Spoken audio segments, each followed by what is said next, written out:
প্রতি মুহূর্তের খবরের আপডেট পেতে আমাদের গলসি বার্তা চ্যানেল সাবস্ক্রাইব করুন আর বেল আইকনে প্রেস করুন।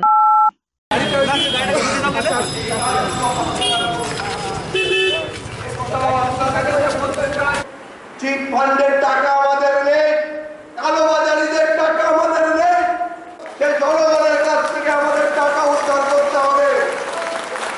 আপনাদের প্রস্তুতি গ্রহণ করতে হবে।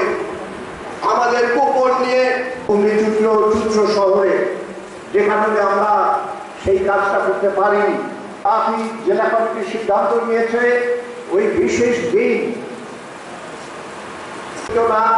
প্রত্যেকটা পার্টি অফিসে আমাদের মহিলার যে ছবি, নির্বাচন হচ্ছে সবচেয়ে বড় রাজনৈতিক সংগ্রাম, একে উপেক্ষা করলে চলবে না। সম্পাদক বলেছেন 2 মাসও পুরোপুরি সময় নেই, অল্প কিছু সময় রয়েছে।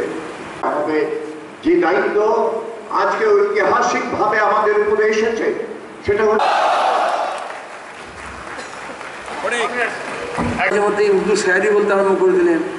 তারপরে মাশাআল্লাহ, সুবহানাল্লাহ, কোথায় কি বলতে হবে জানা নেই, কিন্তু ইনশাআল্লাহ বলতে আরম্ভ করে দিলেন। এই জন্য এটা একটা শুধু ভোট না, একটা নির্বাচন না। দেশের অর্থনীতি, দেশের রাজনীতি, দেশের সমাজনীতি যদি দক্ষিণ পন্থায় চলে যায়, তাহলে গরিব মানুষ তার কথা বলার হক থাকে না, অধিকার থাকে না। আর সেজন্যই সন্ত্রাস হয়, সেজন্য বন্দুক বোমা পিস্তল নিয়ে ঘোরাঘুরি করে। তাতে শুধু ভোট লুট হয় না, তা শুধু পঞ্চায়েত, পুরসভা, কোঅপারেটিভ, ছাত্র সংসদ, ট্রেড ইউনিয়ন, একটা অটো ইউনিয়ন, একটা টোটো ইউনিয়ন, সেগুলো শুধু দখল হয় না। মুহুর্মুহু বোমা পড়ে, বোমা ফাটে, বোমা তৈরি করতে গেলে তৃণমূলেরও প্রাণ যায়। শুধু আদনানের মতো ছোট শিশুর হাত যায় না, শুধু নিষ্পাপ শিশুরা মারা যায় না। সেই পাপ বলে না, পাপ বাপকেও ছাড়ে না। আজকে বামপন্থীরা যতটা খুন হচ্ছে পশ্চিমবঙ্গে, তৃণমূলের হাতে তৃণমূল তার চেয়ে বেশি খুন হচ্ছে প্রত্যেকটা জায়গায়। 2014 আগে এই মিলিত আয়ের 50% চলে যেত, 49% চলে যেত 1%-এর কাছে।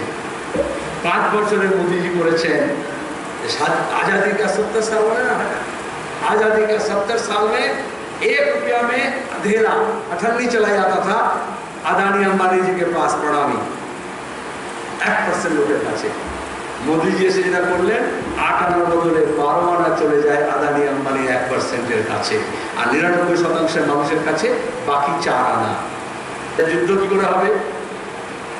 এই যে বালাকোটে ইসরায়েলের তৈরি, আমরা বদলাবো না, টেলিভিশন চ্যানেলে, স্টুডিওতে, অনেক সময় মোবাইলে খুব যুদ্ধ হলো, ভিডিও গেমের মতো করে।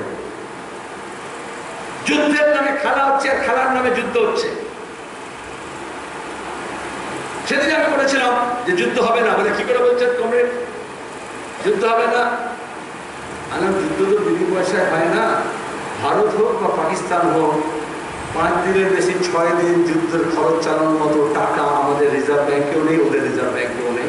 তখন কি আমেরিকার কাছে, নাহলে IMF এর কাছে, নাহলে ইংল্যান্ডের কাছে, নাহলে জাপানের কাছে, নাহলে জার্মানির কাছে, নাহলে রাশিয়ার কাছে হাত পাততে হবে।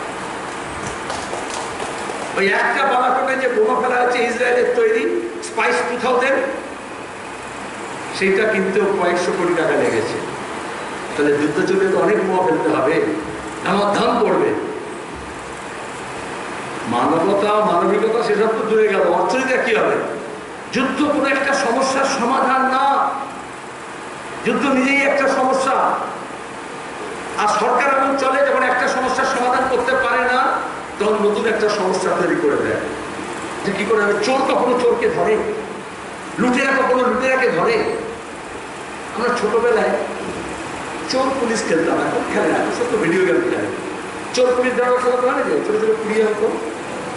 হ্যাঁ, আমার বয়সী যারা আমার পরের বয়সী খেলতেন, তারপরে একটা জানি না, এটা জানানো দরকার। এগুলো ভালো শিক্ষামূলক খেলা। 4টে কুড়িয়ে বানানো হতো, একটা চোর, একটা পুলিশ, দারোগা, ডাকাত। তারপর টেবিলে ফেলে দেওয়া হতো, লো কস্ট, যে যেটাকে তুলতো। তারপরে দারোগা অমৃত বিজ্ঞ বলতো পুলিশকে, যাও গিয়ে ধরে নিয়ে আসো কে চোর আর কে ডাকাত। আর চোর আর ডাকাত যে পেতো, সে চুপচাপ, কাউকে বুঝতে দিত না, তাই তো? কোনো ভাব নেই, একদম কোনো ভাব নেই। আর তার মুখ চোখ দেখে বুঝতে হতো যে কোনটা চোর, কোনটা এখন আর বাচ্চারা এটা খেলে না, এখন বড়রা খেলে, একদম বড়রা। যে দিল্লিতে বসে আছে মোদি, রাত্রি বসে আছে মমতা ব্যানার্জি বললেন যা গেছে তা গেছে, আমি সরকারের খাতা থেকে তোমাকে দিয়ে দেবো। তাহলে সেই মালটা কোথায় গেছে বোঝা যাচ্ছে, এ ঘাট ও ঘাট ঘুরে সেগুলো সব কালীঘাটে গিয়ে পৌঁছেছে। আর যারা মনে করেছিল দাদা আপনাদের দিয়ে তো হবে না, লাল ঝান্ডা তো নেই, দুর্বল হয়ে গেছে, সন্ত্রাস মামলা হামলা, তাহলে 56 ইঞ্চ ছাতিওয়ালা ওইটা দিয়ে হবে। অনেকে বাচ্চারা বলে বাবা এই পুরোনো ছোট ব্ল্যাক অ্যান্ড হোয়াইট টিভি দিয়ে কি হবে, এখন 56 ইঞ্চি টিভি পাওয়া যাচ্ছে, ওইটাতে পুরো খেলা দেখা যাবে, ওয়ার্ল্ড কাপটা খুব ভালো দেখা যাবে, ক্রিকেট ম্যাচটা ভালো দেখা যাবে, গেমি ওভারের সিরিয়ালটা খুব ভালো দেখা যাবে। কারণ টিভির মতো বললো 56 ইঞ্চি চলে আসছে। আরে টিভির 56 ইঞ্চির স্ক্রিন হয়, কোনো মানুষের 56 ইঞ্চির ছাতি হয় না। যদি হয় তো ওটা গরু বা মোষের হয়, মানুষের কখনো 56 ইঞ্চির ছাতি হয়। তাহলে যারা মনে করছে তৃণমূলের সঙ্গে বিজেপির লড়াই হচ্ছে আর বিজেপির সঙ্গে তৃণমূল লড়াই হচ্ছে, ওটা একটা ভাব হচ্ছে।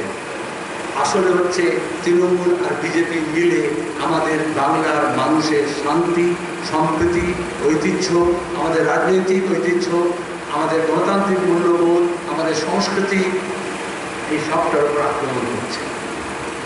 আর এটা যদি লড়তে হয় তাহলে উভয়ের বিরুদ্ধে লড়তে হবে।